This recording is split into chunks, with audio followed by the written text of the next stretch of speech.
have Leslie Danks Burke running for state senate.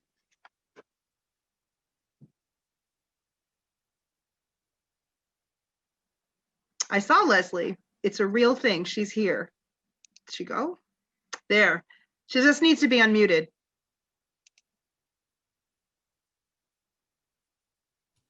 I see her on page 2. She just needs to be unmuted. You have to unmute yourself, Leslie. Oh, you have to unmute yourselves, people.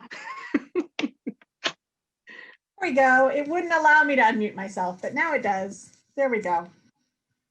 Thank you very much. It's really an honor to be here. I appreciate this. I'm going to share a story that I experienced in an encounter with Justice Ruth Bader Ginsburg 2.5 years ago. Because of Ruth Bader Ginsburg, my daughters sat behind me in the US Supreme Court as I received the honor of admission to practice before the full court. I had applied for admission 6 months prior, and our family planned a trip to Washington, D.C. for the occasion. We decided to pull the girls out of school for a few days. We read about the history of the court. We figured out what other wonderful sights we wanted to see in our nation's capital while we were there, and we planned how we would fit it all in. And mere days before we left home for Washington, D.C., I received a notice instructing me to inform the court of the name of the person, not persons, who would be my guest in the audience for the swearing in. And we were heartbroken. We had planned this occasion together for our family of 4, me, my husband, and 2 daughters. We couldn't think who of the 3 should be my guest with only one allowed. Hoping against hope, I drafted the simplest, shortest petition letter I could to Justices Ginsburg, Kagan, and Sotomayor. I told them I was to be sworn in. I had planned to bring my 2 daughters to watch, but we'd now learned the court rule of only one guest.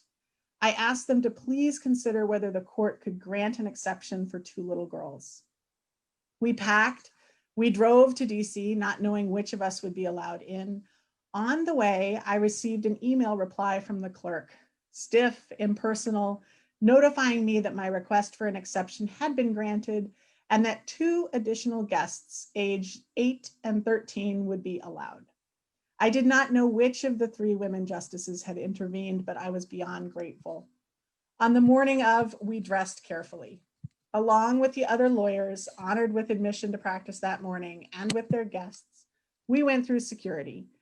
As I gave my name, an usher suddenly stepped forward to tell me that there was an extra form for the 4 of us to fill out, since we were an exception to the usual single guest rule. We signed the form and then we returned to wait in line with all the rest of the lawyers and their guests. Then all the lawyers and the guests were ushered into those hallowed halls of the Supreme Court building. A clerk brought our particular group of 24 attorneys and guests to a designated room where a special breakfast was laid out in celebration. There were maybe 7 or 8 groups of attorneys for admission, each in our own beautifully appointed room for breakfast. No donuts or paper plates for this occasion. It was dignified and respectful of the significance of the role of blind justice in democracy. As I chatted with one of the wait staff, she said that she specially requested this catering function every chance she could in her work because she found it so moving. Justice Ginsburg came to visit our room. She didn't say much at all. She stayed only a few minutes, but she smiled. My daughters were in awe. They hung back, watching how we, the lawyers, watched the eminent justice. There wasn't much speaking during the short time Justice Ginsburg was in our room, but by her presence, she let us know that she cared that we were choosing to seek admission and that she respected the honor that the court was granting us, having found our backgrounds in order. Then all the guests were brought to the entrance into the courtroom, and we lawyers were brought to another entrance. Everyone filed in. It was very quiet. I sneaked a peek from where I was instructed to sit in one of the front rows at my husband and daughters sitting in the guest seats a few rows back. No photography is allowed in the courtroom. My husband had our younger daughter on his lap. I watched as an usher strode purposefully up the aisle and informed them that there is no sitting on laps in the US Supreme Court. My daughter swiftly moved to her proper seat and sat at attention. We all stood in respect as the justices filed in.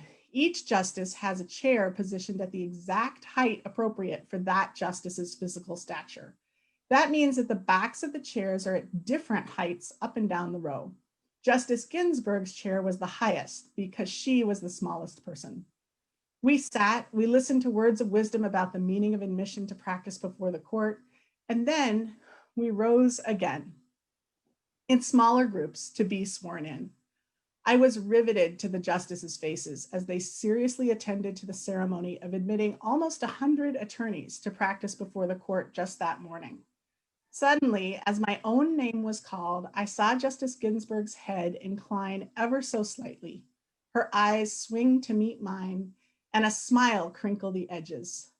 She knew, I knew, that I was the woman who had asked to bring my daughters. The ceremony lasted only a short time. Afterwards, we were allowed to tour the building, to walk through the marble hallways that have overheard lawyers prepare for argument for hundreds of years, considering every question of law imaginable. We were allowed to go upstairs to the library, which only lawyers admitted to practice before the court may visit. My daughters got to see the highest court in the land, the basketball court at the top of the building, where sometimes Justice Ginsburg exercised. They got to see that a Supreme Court justice is a real person with a sense of humor and a sense of purpose, just like anybody else.